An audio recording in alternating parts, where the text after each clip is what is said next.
Hey YouTube, this is Siren Frost, and today I'm giving you guys a deck profile update of my Harri Stride. This deck's actually very much completed, and I'm actually very happy that this has been finally updated after a little while.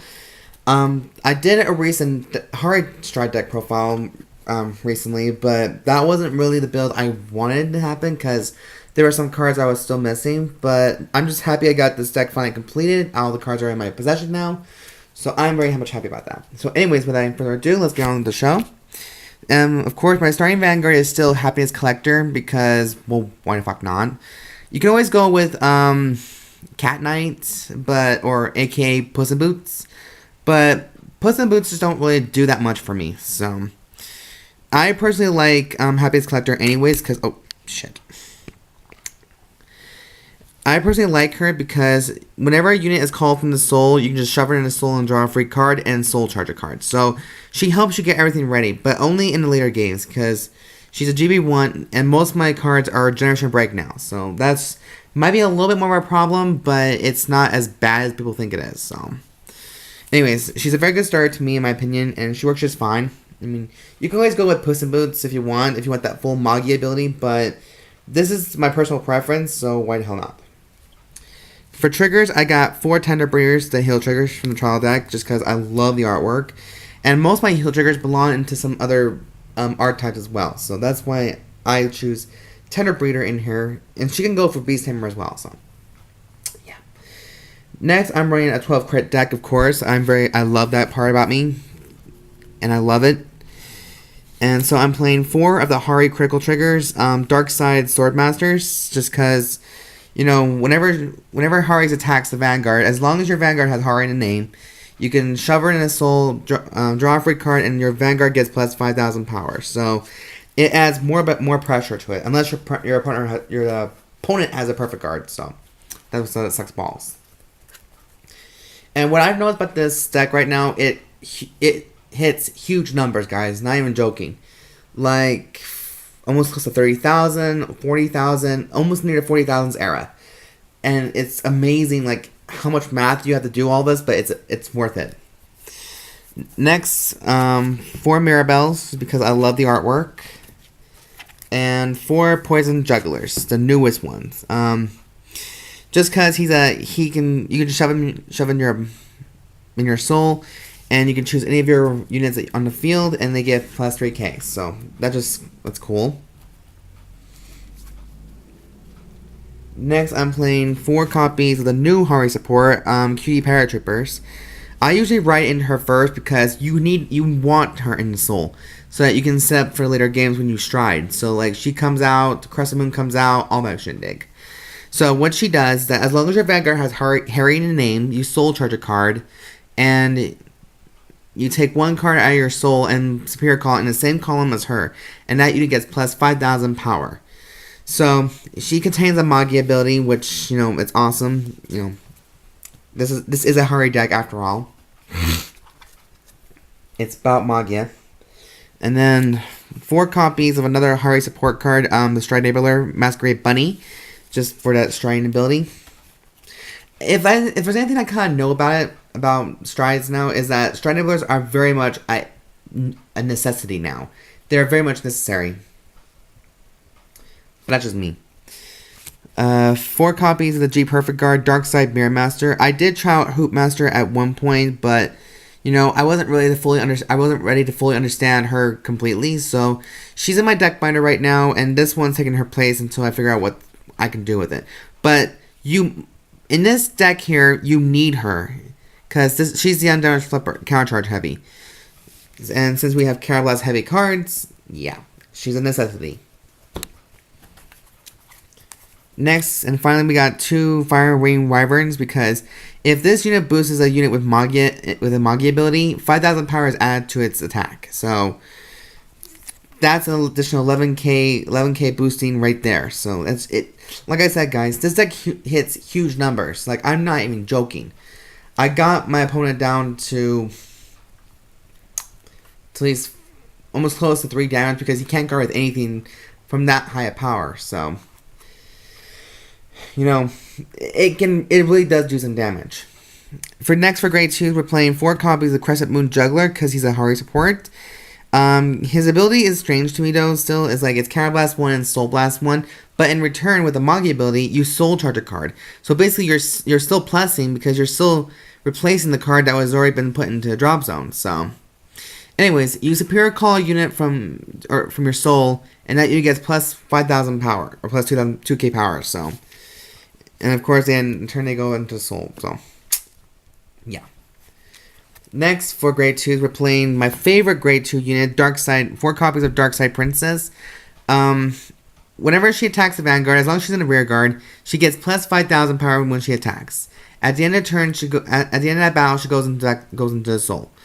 So she is not a generation break. Thank God to that, because now she can actually hit those huge. She's one of those units that actually hit huge numbers in the middle games, like first or middle, like early games or middle games. But it also hits big time with late games too, if your opponent doesn't have much to guard with. So that's why she's my personal favorite, and she's one of the cards I've been waiting as well to get. So yeah. And then finally, we're playing 3 copies of Peryton, the Flying Peryton, or I should say the Rainbow Deer.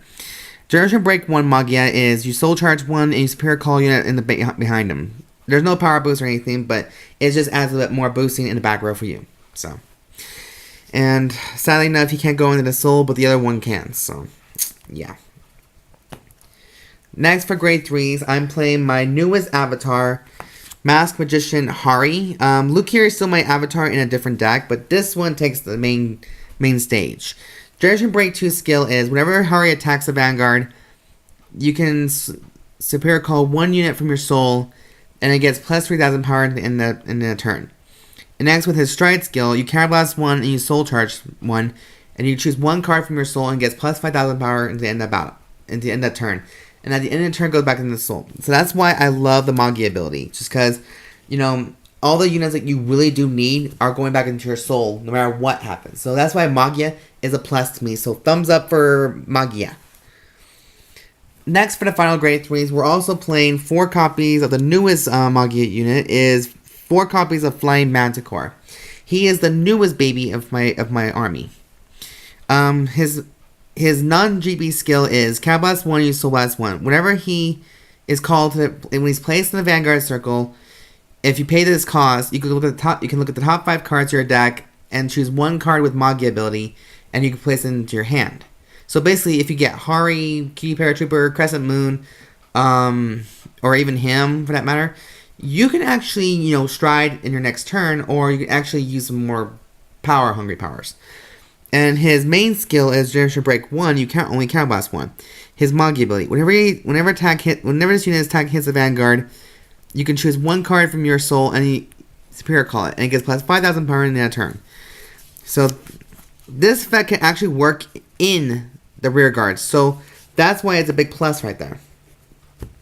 Next, for the G zones, until 16 G zone limit comes in, we're just stuck with this.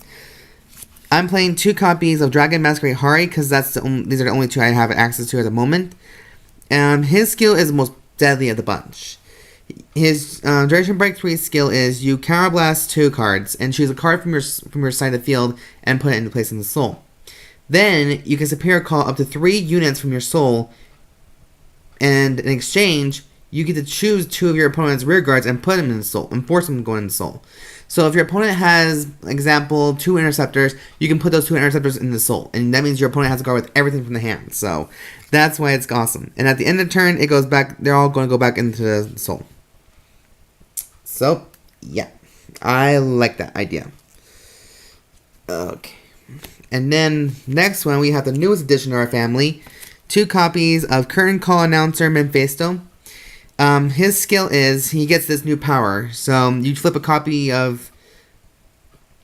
You can flip up any number of Magia units that you have, or any card in your G zone, and place it up. Doesn't always have to be him.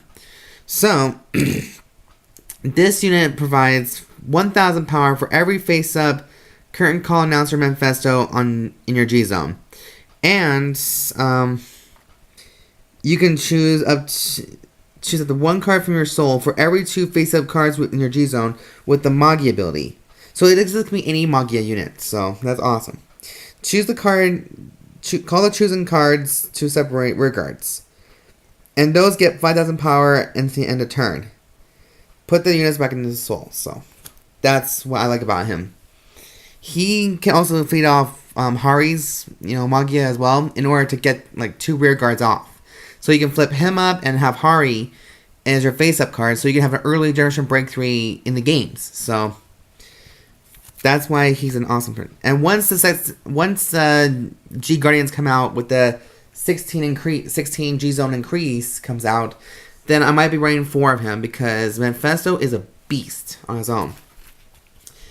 Next, for my final grade force, we're playing 4 copies of the Badass Dragon, Jester Dragon, or Jester Demonic Dragon, Lunatec Dragon. And you can flip, his ability is, when he's placed in a Vanguard Circle, you flip 1 copy of him on the G Zone. Then, any unit called from the Soul gets additional 2,000 power. So this, combined with the Magia abilities, like from 2,000, that'll become 4,000, and then from 5,000 to 2,000, that'd be 7,000 power altogether.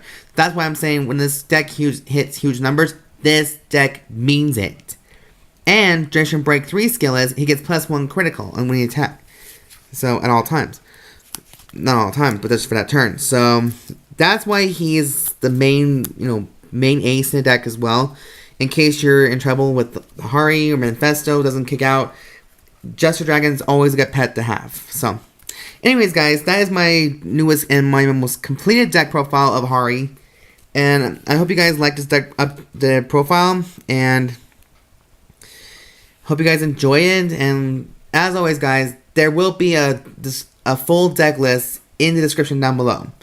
So go ahead and check that out, and let me know what you guys think about it in the comments down below. And hopefully you guys like this video. I love it so much. I love this deck itself. It's amazing, and Pale Moon has always been my main clan to use, which I love it still.